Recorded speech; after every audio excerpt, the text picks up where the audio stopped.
Hello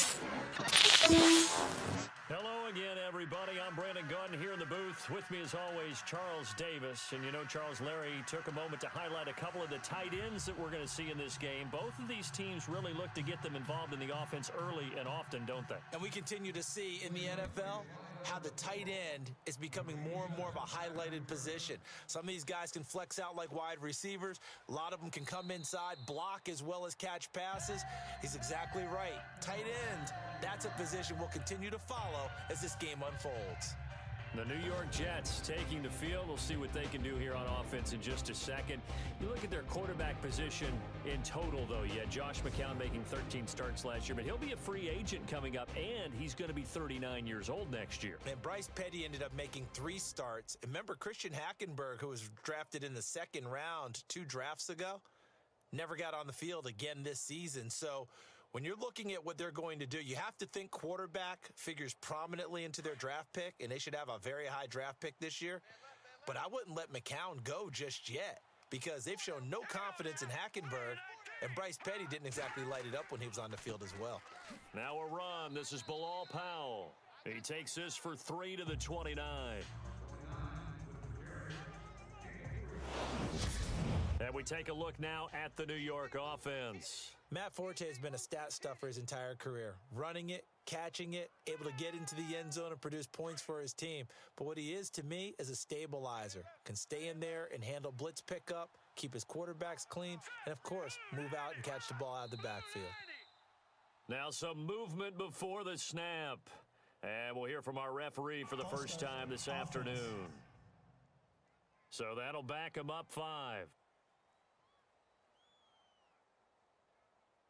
Still 2nd down.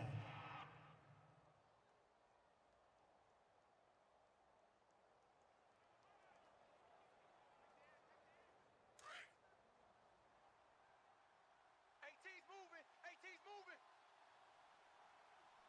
All right, here we go. On 2nd down, here's McCown. And this is taking him one-handed. What a catch.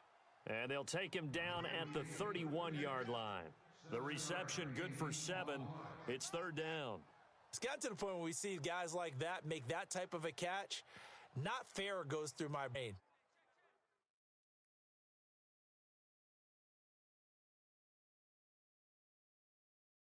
That size, that speed, and now they're acting like wide receivers too. Yeah, tight end one-handed catches. They're kind of like wide receiver one-handed catches nowadays. Just not right.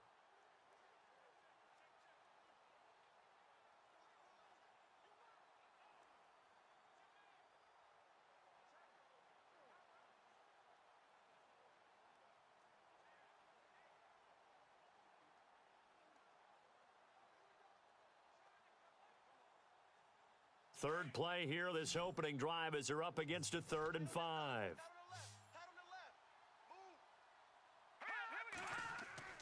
Here's McCown to throw. And no escaping this time as he'll go down. They got him for a sack. Myles Garrett coming in to drop him for a loss of 8, and it'll be 4th down. I know every down's important, but you know as well as I do, partner, 3rd down is key for both offenses and defenses, and Cleveland's got to get better on 3rd down on D. And what they did right there, you're right, they need more of. They were tied for 30th in the NFL in sacks last year, but a big one there brings up a punting situation. Now Edwards to kick as he sends it away. This is brought in at the 21. We'll call that a punt of 54 yards. Well struck. And the Browns will take over 1st and 10. And we get a look at DeShone Kizer as he and the rest of the Browns offense come onto the field. And he was the NFL leader in 2017, Charles, in a category you don't want to lead in, 22 interceptions. But let's put that into perspective. He just turned 22 years old back on January the 3rd. So I don't know that you want to just say, hey, he doesn't have a bright future because of that. I would agree with you on that one. And yes, there's a lot of improvement that has to happen, but it has to happen around him as well with the rest of the team. And look, throwing a lot of interceptions as a rookie quarterback is almost a rite of passage. The Hall of Fame is littered with guys who threw a lot of interceptions young in their career. Will he be able to bounce back from that? Will he gain some confidence from the fact that he got through an entire first year in the NFL and he's still standing? And will he make the improvements necessary to seize the position in his second year in Cleveland? That remains to be seen.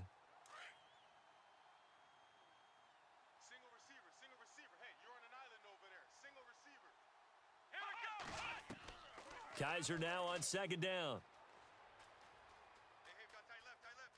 Oh, he's got a little daylight. And he will avoid the contact as he slides to a stop. That one goes for 24 yards.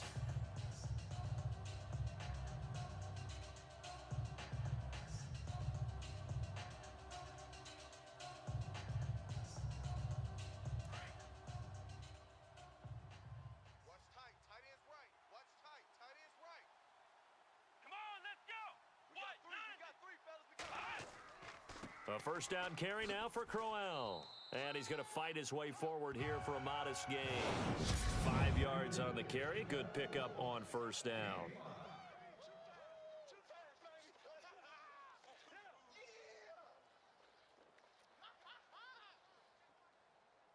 See if they stay on the ground for second down.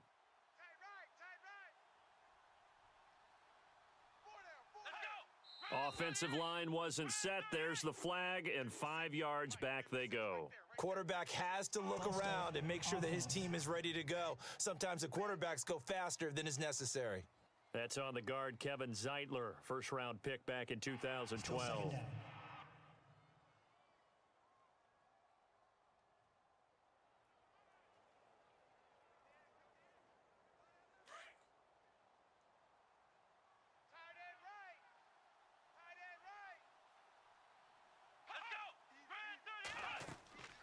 And they'll try to throw here. Kizer.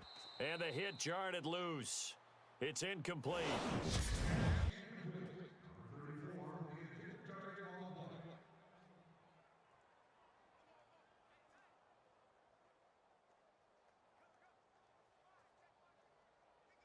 And on third down, a nickel formation here defensively.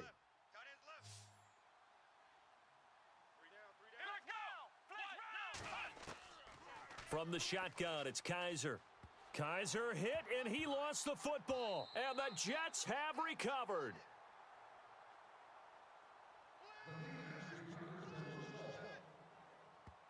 So the coach putting the blitz on, and remember, that coach, former defender in this league. He loves this. Yeah, they love to see it happen because I think they just have that flashback about when they were playing, right? That's what we were taught. That's what we did. And they've used that same impact with their own teams and do the same type of teaching. Before the offense changes hands here, let's look back at the Super Bowl February 5th. What a game. I know you were there calling it offensively, though. Impressive on both sides. It certainly was. And let's face it, if you're in Minnesota, it's cold outside, but you talk about the offenses, they heated up in a big way. And how about Nick Foles?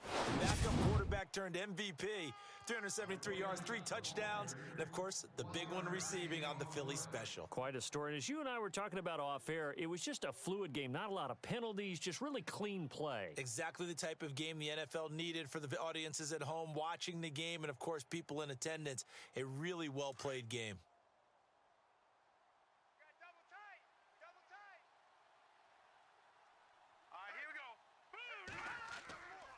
They go again with Powell. And an alley to run. And they'll get this one down to about the 20-yard line.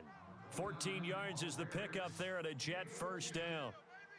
That O-line, they cleared a big hole there on that run. The athleticism of offensive lines continues to evolve, and we're seeing it here. Not only are they controlling things right at the line of scrimmage, but they're able to get upfield to get to what we call the second and the third levels. You know, get to the linebacker spot, the secondary spot, getting all the way downfield with their blocking, which helps keep the running back clean. They'll try to continue that trend here this afternoon.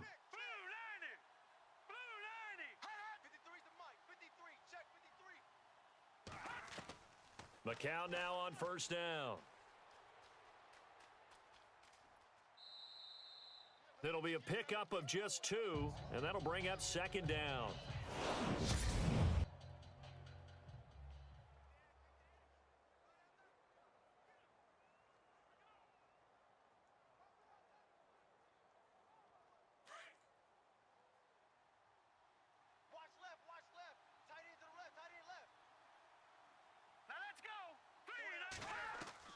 Now they'll throw with McCown.